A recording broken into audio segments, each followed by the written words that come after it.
tous les États sont souverains sur le plan international. C'est-à-dire que tous les États sont égaux sur le plan international. Nous avons tous vu ce que Donald Trump a eu à faire au Venezuela. C'est une démonstration de force. Ce qui explique simplement que le droit international, c'est le droit des grandes puissances.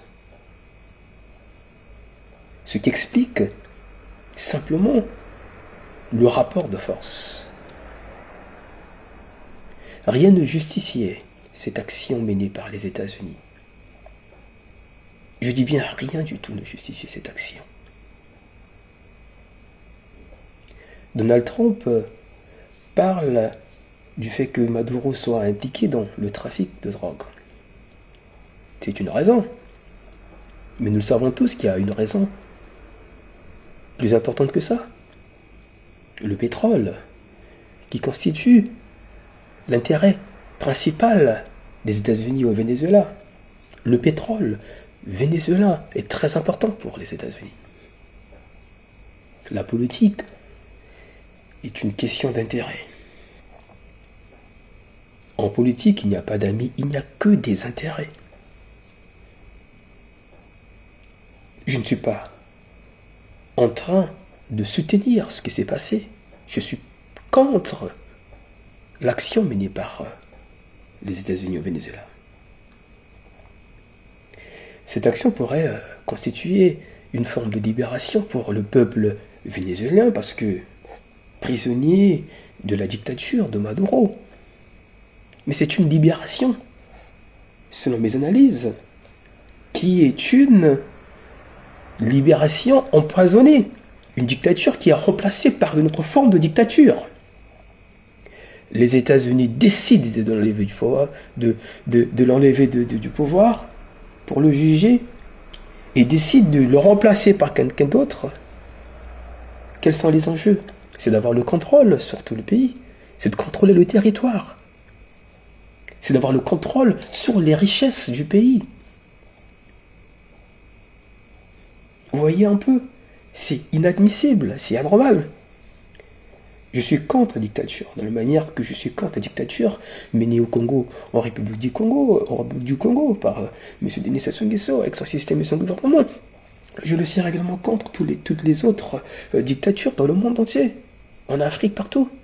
Maduro est un dictateur, et je suis parfaitement contre cette dictature, parce que le peuple vénézuélien a droit à la liberté, a droit à la justice. Cependant, je ne serais non plus également tolérer une autre forme de dictature qui ne dit pas son nom. Celle des États-Unis.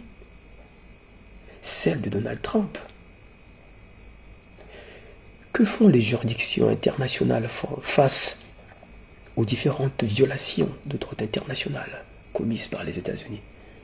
Elles ne font absolument rien. Elles sont fortes juste devant les petits États que nous sommes. Mais quand il s'agit de faire face à ces crimes commis par les Occidentaux, ces juridictions dites internationales ne réagissent pas, elles deviennent faibles. Est-ce le droit international? Est-ce ce type de droit international que nous voulons pour la société internationale actuelle? Non, nous ne voulons pas ce droit international. Nous voulons le droit international qui va punir, qui va réprimer, qui va punir ceux qui ne respectent pas les fondamentaux et les principes de base de ce dit droit. Nous voulons un droit international qui va s'appliquer par les États. Un droit international qui va frapper même les grandes puissances. Je suis parfaitement d'accord qu'il y a des exceptions d'ingérence dans les cas humanitaires. Un autre État peut s'ingérer dans les affaires d'un autre État lorsque les vies humaines sont mises en jeu. Ce cas d'exception est bien encadré par le droit international. Mais ce que Trump a eu à faire il y a quelques jours au Venezuela n'est pas encadré juridiquement. Peut-être encadré doctrinalement, mais pas juridiquement. Je suis désolé. Je vais combattre la dictature comme c'est le cas avec la République du Congo, sur les deux niveaux, le niveau national, sur les deux plans, pardon, le plan national et le plan international. Nous devons lutter contre la dictature. Même étant petit État, la dictature internationale, tout comme la dictature interne. Le plus important, c'est que le peuple soit libre. Même si Maduro partait et que les États-Unis remplaçaient quelqu'un d'autre, pensez-vous que le peuple vénézuélien sera complètement libre? Non. Le peuple vénézuélien sera libre de Maduro, mais aura un nouveau chef. Donc il sera davantage captif d'une nouvelle puissance qui va contrôler sa richesse. Et ça, c'est très important pour la réflexion. Je vous remercie.